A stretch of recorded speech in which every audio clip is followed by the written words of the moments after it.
ಗದಗದ ಲಕ್ಕುಂಡಿಯಲ್ಲಿ ಉತ್ಖನನ ನಡೀತಾ ಇದ್ದು ದಿನಕ್ಕೊಂದು ಅಚ್ಚರಿಗೆ ಕಾರಣವಾಗ್ತಾ ಇದೆ. ಉತ್ಖನನ ನಡೆಸೋದಕ್ಕೆ ಸೂಕ್ಷ್ಮ ಟೂಲ್ ಹಾಗೂ ಬ್ರಷ್ಗಳು ಬಂತು. ಈಗ ಇದು ಏಷ್ಯಾನೆಟ್ ಸುವರ್ಣ ನ್ಯೂಸ್ನ ಬಿಗ್ ಇಂಪ್ಯಾಕ್ಟ್. 5-6 ದಿನದಿಂದ ಪೂರೈಕೆಯಾಗದ ಟೂಲ್ ಹಾಗೂ ಬ್ರಷ್ ಕಿಟ್ಗಳು. ಉತ್ಖನನ ವೇಳೆ ಸೂಕ್ಷ್ಮ ಅವಶೇಷ ಮೇಲೆತ್ತೋದಕ್ಕೆ ಬೇಕಾಗಿದ್ದಂತ ಕಿಟ್ಗಳು ಇವು. ಸಲಕರಣೆ ಇಲ್ಲದೆ ಪರದಾಡ್ತಾ ಇದ್ರು ಉತ್ಖನನ ಮೇಲ್ವಿಚಾರಕರು. ಉತ್ಖನನ ಕಿಟ್ ಅಗತ್ಯತೆ ಬಗ್ಗೆ ಸುವರ್ಣ ನ್ಯೂಸ್ನಲ್ಲಿ ವರದಿ ಮಾಡಲಾಗಿತ್ತು. ವರದಿ ಪ್ರಸಾರವಾಗ್ತಾ ಇದ್ದಂತೆ ಉತ್ಖನನಕ್ಕೆ ಟೂಲ್ ಕಿಟ್ ಬಂದಿದೆ. ಲಕ್ಕುಂಡಿ ಅಭಿವೃದ್ಧಿ ಪ್ರಾಧಿಕಾರದ ಅಧಿಕಾರಿಗಳಿಂದ ಕಿಟ್ ಪೂರೈಕೆ ಮಾಡಲಾಗಿದೆ. ಗದಗದ ಲಕ್ಕುಂಡಿಯಲ್ಲಿ ಹಲವಾರು ದಿನಗಳಿಂದ ಉತ್ಖನನ ಕಾರ್ಯ ನಡೀತಾ ಇದೆ. ದಿನಕ್ಕೊಂದು ಅಚ್ಚರಿ ಬೆಳವಣಿಗೆಗಳು ನಡೀತಾ ಇದೆ. ಈಗ ಅದರ ಮಧ್ಯದಲ್ಲಿ ಟೂಲ್ ಕಿಟ್ಗಳು ಕೂಡ ಉತ್ಖನನ ಕಾರ್ಯಕ್ಕೆ ಬಂದಿದ್ದಾವೆ.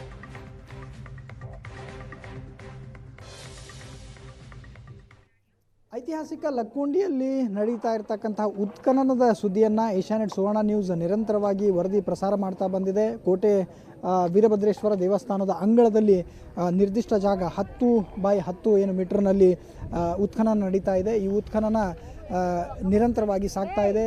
35ಕ್ಕೂ ಹೆಚ್ಚು ಕಾರ್ಮಿಕರು ಸ್ಥಳದಲ್ಲಿ ಜಮಾಯಿಸಿ ಉತ್ಖನನವನ್ನು ಮಾಡ್ತಾ ಇದ್ದಾರೆ.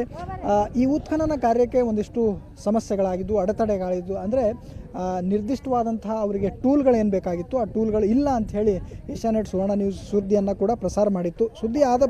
ಸುದ್ದಿ ಪ್ರಸಾರ ಆದ ಬಳಿಕ ಸದ್ಯಕ್ಕೆ ಈ ಟೂಲ್ಗಳನ್ನು ಕೂಡ ಪ್ರೊವೈಡ್ ಮಾಡಲಾಗಿದೆ. ಅಂದರೆ ಈ ಸೂಕ್ಷ್ಮವಾದಂತಹ ಕಲ್ಲುಗಳು ಸಿಕ್ಕಂತಹ ಸಂದರ್ಭದಲ್ಲಿ ಇವನ್ನು ಸ್ವಚ್ಛ ಮಾಡಲಿಕ್ಕೆ ಈ ರೀತಿಯ ಬ್ರಷ್ಗಳನ್ನು, ಚಿಕ್ಕ ಬ್ರಷ್ಗಳನ್ನು ಬಳಸಬೇಕಾಗುತ್ತೆ. ಇಂಥ ಬ್ರಷ್ಗಳು ಕೂಡ ಇರಲಿಲ್ಲ. ಜೊತೆಗೆ ನಿರ್ದಿಷ್ಟವಾದಂತಹ ಒಂದು ಸಣ್ಣ ಪರಿಕರಗಳು ಕೂಡ ಈ ಉತ್ಖನನಕ್ಕೆ ಬೇಕಾಗುತ್ತೆ. ಆದರೆ ಉತ್ಖನನ ಪ್ರಕ್ರಿಯೆಗೆ ಬೇಕಾಗುವಂತಹ ಅಗತ್ಯ ವಸ್ತುಗಳನ್ನೇ ಇಲ್ಲಿ ಪೂರೈಕೆ ಆಗಿರಲಿಲ್ಲ. ಈಗ ಸದ್ಯಕ್ಕೆ ಅಭಿವೃದ್ಧಿ ಪ್ರಾಧಿಕಾರದ ಸದಸ್ಯರು ಇವನ್ನ ಪೂರೈಕೆ ಮಾಡಿರ್ತಕ್ಕಂಥದ್ದು. ಅನೇಕ ಇದೇ ರೀತಿ ಪರಿಕರಗಳು ಇಲ್ಲದೇ ಇರೋ ಕಾರಣ ದೊಡ್ಡ ಗಾರೆಗಳನ್ನು ಬಳಸಿ ಉತ್ಖನನ ಮಾಡಲಾಗ್ತಾ ಇತ್ತು.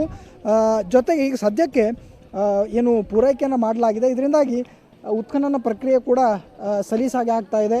ಇಬ್ಬರಿಂದ ಮೂರು ಮೇಲ್ವಿಚಾರಕರು ಜೊತೆಗೆ 35 ಕಾರ್ಮಿಕ ಸಿಬ್ಬಂದಿ ಕೆಲಸ ಮಾಡ್ತಾಯಿದ್ರು. 35 ಕಾರ್ಮಿಕರು ಏನು ಮಾಡ್ತಾ ಇರ್ತಾರೆ, ಗಾರೆಗಳಿಂದ ಕೆಲಸ ಮಾಡ್ತಾಯಿದ್ರು. ಆದರೆ ಮೇಲ್ವಿಚಾರಕರಿಗೆ ಚಿಕ್ಕದಾದಂಥ ವಸ್ತುಗಳು ಬೇಕಾಗುತ್ತೆ. ಆದರೆ ಈ ವಸ್ತುಗಳು ಇಲ್ಲದೆ ಇರೋದ್ರಿಂದ ಒಂದು ರೀತಿಯ ಅಡೆತಡೆ ಉಂಟಾಗಿತ್ತು. ಈಗ ಸದ್ಯಕ್ಕೆ ಈ ಪರಿಕರಗಳನ್ನು ಪೂರೈಕೆ ಮಾಡಿದ್ದು ಒಂದು ರೀತಿಯ ನೆಮ್ಮದಿಯನ್ನು ಮೂಡಿಸಿದೆ. ಜೊತೆಗೆ ಸಾಕಷ್ಟು ಕಳೆದ 7-8 ದಿನಗಳಿಂದ ವಿವಿಧ ರೀತಿಯ ವಸ್ತುಗಳೇನು ದೊರಕಿದೆ, ಮುಂದೆಯೂ ಕೂಡ ಈ ರೀತಿಯ ಅನೇಕ ವಸ್ತುಗಳು ಸಿಗಬಹುದು ಅನ್ನೋ ನಿರೀಕ್ಷೆಗಳನ್ನು ಕೂಡ ಮೂಡಿಸಿದೆ.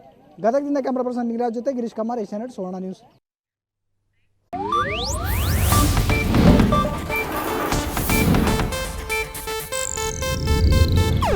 ಇದು ಏಷ್ಯಾನೆಟ್ ನ್ಯೂಸ್ ನೆಟ್ವರ್ಕ್ ಪ್ರಸ್ತುತಿ.